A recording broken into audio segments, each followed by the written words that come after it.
quando eles nos interceptaram, eles apontaram o Kalashnikov em nós, e eu falei, puxa, agora talvez a gente não tenha nem tempo de fazer explicações. Entendeu? Pelo amor de Deus. Mas isso já dentro do Afeganistão. Isso quando a gente estava saindo dessa vila.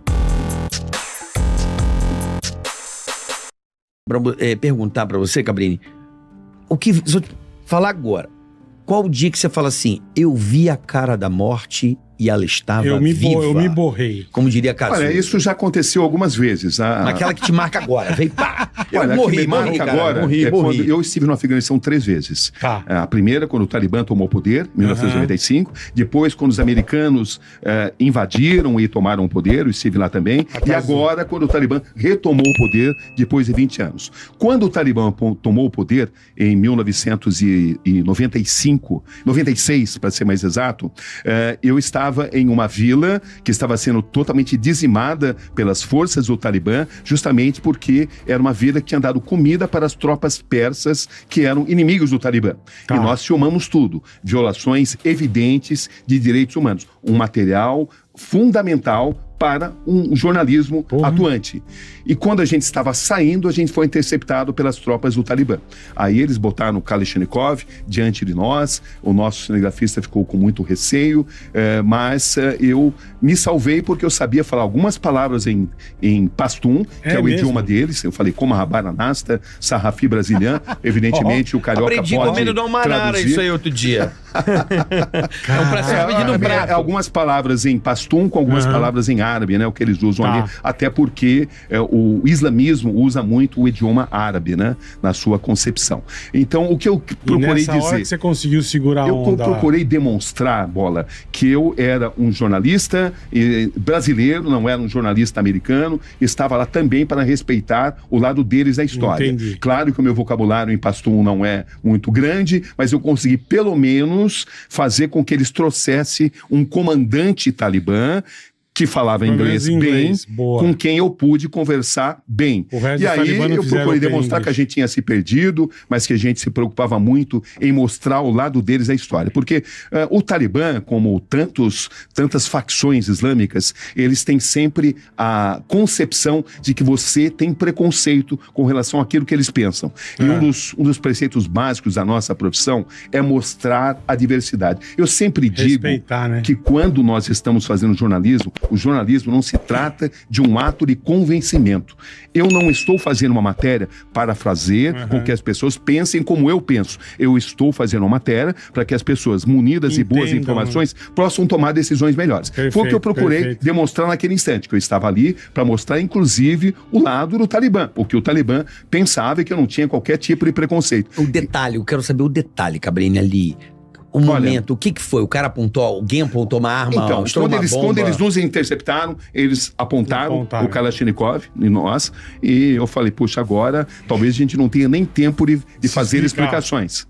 Entendeu? Pelo amor de Deus. Mas isso já dentro do Afeganistão. Isso quando a gente estava saindo dessa vila. Dentro do Afeganistão, mais ou menos uns 40 quilômetros de Cabul, a capital. Vocês não estavam acompanhando de ninguém do exército americano? A gente estava acompanhando de um guia, entendeu? Mas eles não quiseram, eles deixaram o guia de lado. O problema deles era eu e o cinegrafista. Putas que Você sempre viaja em 2 pessoas. Olha, numa guerra, às vezes a gente viaja em 3 também. Numa guerra é importante você estar com equipes compactas, porque o deslocamento é muito importante. E fazer deslocamento em muitas pessoas é difícil. É difícil, porque transporte, deslocamento em zonas de guerra é algo crítico. Então, o que eu procurei naquele instante foi manter a calma para conseguir falar. Quando eu percebi que ele pelo menos queria saber quem a gente era, mesmo tendo o fuzil apontado diante de nós, eu percebi que a gente tinha uma chance. Foi quando eu falei, e ele conversou, eles eram em 3, eles conversaram entre si, e eu consegui pelo menos convencê-los a que eles trouxessem um comando do Talibã, porque muitas vezes eles atiram primeiro e perguntam depois.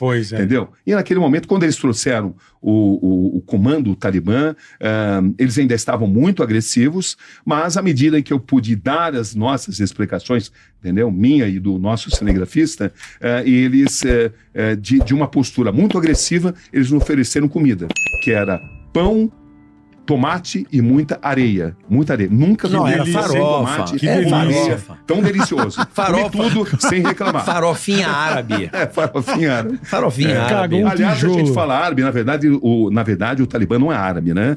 É uma outra etnia, eles são islâmicos, mas eles não são árabes. tá. Eles não são árabes? Não, o afegão não são persas também. Otomanos. A etnia deles é a etnia Pashtun. Os persas são exatamente do Irã. O Irã é formado por persas. Eles são da etnia Pashtun.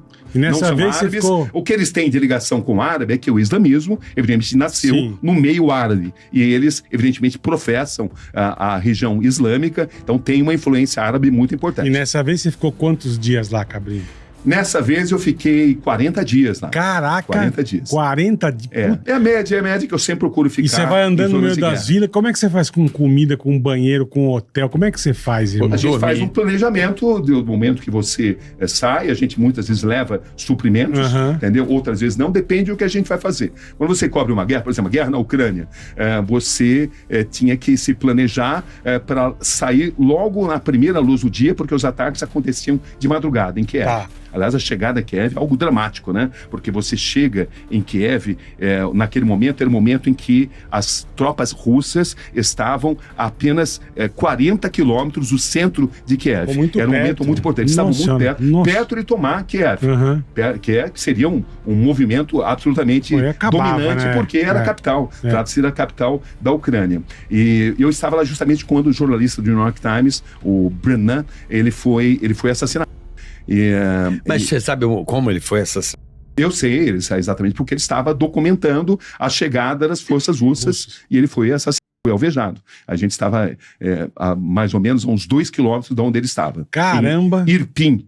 Ele foi mais que é a periferia de Kiev. Ele foi mais ousado que você, passou um pouco do limite. Acho que ele teve menos sorte do que eu, né? Mas eu estou falando de um conflito onde havia ali mais ou menos uns 50 jornalistas de todas as partes do mundo. Então, não é que você cobrir uma guerra significa que você não tem chance.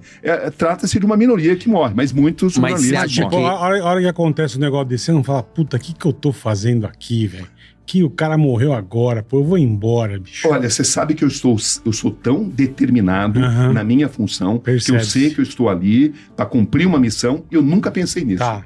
Mesmo nas primeiras coberturas. As primeiras coberturas, você não está tão bem preparado emocionalmente. Acontece um disparo, você fica assim, descontrolado. Com o tempo, você vai aprendendo a identificar se aquele disparo aconteceu perto ou longe de você.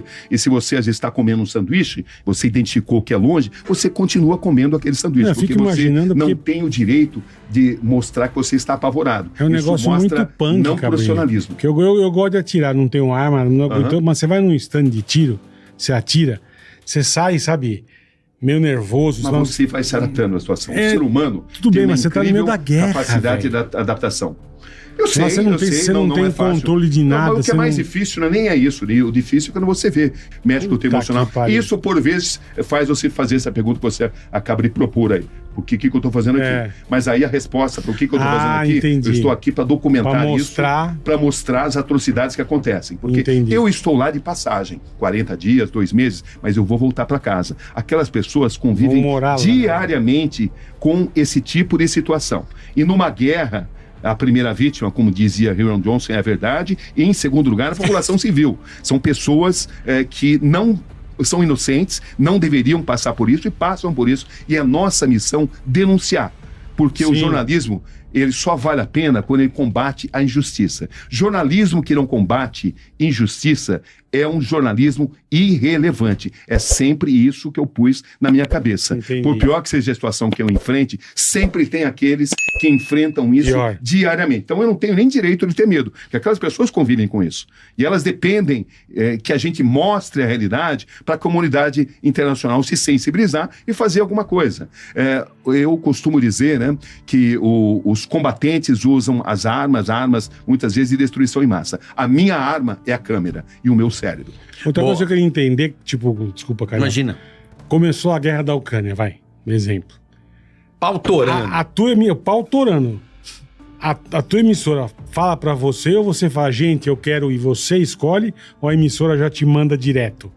Porque Olha, nenhum veículo de comunicação obriga um profissional a cobrir uma guerra. Tá. É sempre algo que depende da escolha do próprio profissional. No meu caso, tem sido Não vá, Cabrini. A emissora fala, eu nunca falei isso. Eu nunca... Não, eles falam, não vá, pelo amor de Deus. Isso acontece muitas vezes. Eles tá pensam, louco? Eles querem que eu volte, né?